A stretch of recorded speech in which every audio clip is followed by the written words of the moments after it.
and I'm feeling good.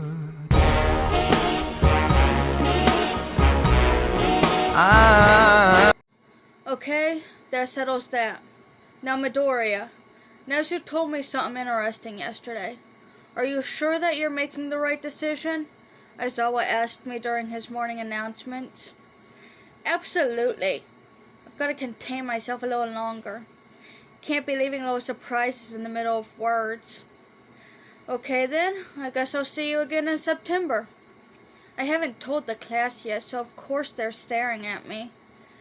Today was Friday and I was going to tell them before I left. I got Mom's permission yesterday while packing my things up, and I also got my ticket yesterday. I just didn't want to have to answer a ton of questions. What's going on, Deku? What did he mean by September? Todoroki asked. I'm going to go live with my dad for a while. It's not that big of a deal. Not that big of a deal? You're leaving for 5 months to move somewhere else in Japan. Mina was freaking out again. Why? America. His dad is in America. Kachan remembered that? That's sweet. America? That far away? Why are you leaving the country? Did the League threaten you? If so, we can deal with it, Kaminari piped up. The League? He thinks he could fight the League right now when he can hardly even control his own quirk? I just need a break. Jeez. This is why I didn't want to tell you guys till I was practically out the door. You guys are suffocating me and I need a break from all of this. I need to let loose and be myself without judgmental eyes or people freaking out. We don't judge you.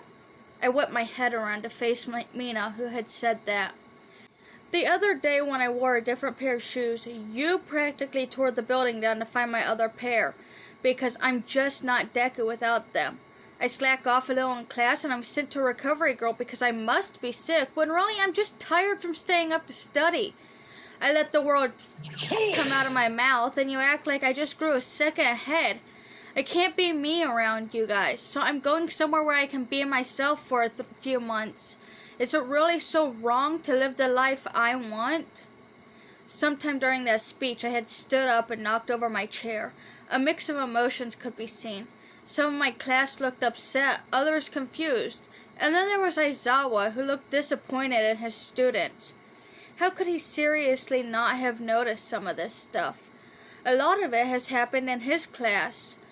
I didn't know we were doing that to you, Midoriya. Go ahead and visit America. By the time you come back in September, we will be changed people, Kaminari promised. That's not what I wanted to hear, but it was a start. I sat back down in my seat and motioned for Aizawa to continue what he was doing before my announcement was brought up. He cleared his throat and started his lesson on how important it is to quickly gather information in disaster zones. It may be daytime here, but it's the middle of the night in Japan. My body is on a schedule, and here I am waiting for Rex to show up. You'd think that since my father sent him, he would be on time. But no. Whoa, dude, you've grown. Not by much, though. And look at your hair. We need to cut it again. Ah, there he is. Took him long enough. Of course, the first thing he does is insult my height and mess my hair. This freak has always been ridiculously tall for our age. What happened to the ear piercings? Did you let the holes close up? Rexy, I am glad that you care that I look like but I need to be in bed ASAP, I said to him as I swatted his hand away. No problemo, my good man. The boss did say you needed time to adjust. Tomorrow, though, the gang is going to come celebrate your arrival, and we are going to fix that hair of yours. Honestly, what went through your head when you styled it like that? I don't know, maybe the need to hide my identity. He knows how important that is.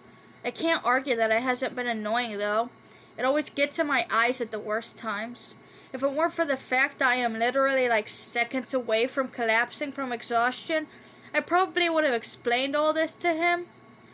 I really should have slept on the plane. He quickly apologized for the teasing and grabbed my bag. He led me to the car to take me home. It's been quite a while since I've been back home, but I'm already glad to be back. this nice car where I get to sprawl out in the back seat, the drink they already got for me, and even the soft blanket he likely stole from one of our friends all make me feel more at ease. Yeah, these next 5 months are going to be heaven.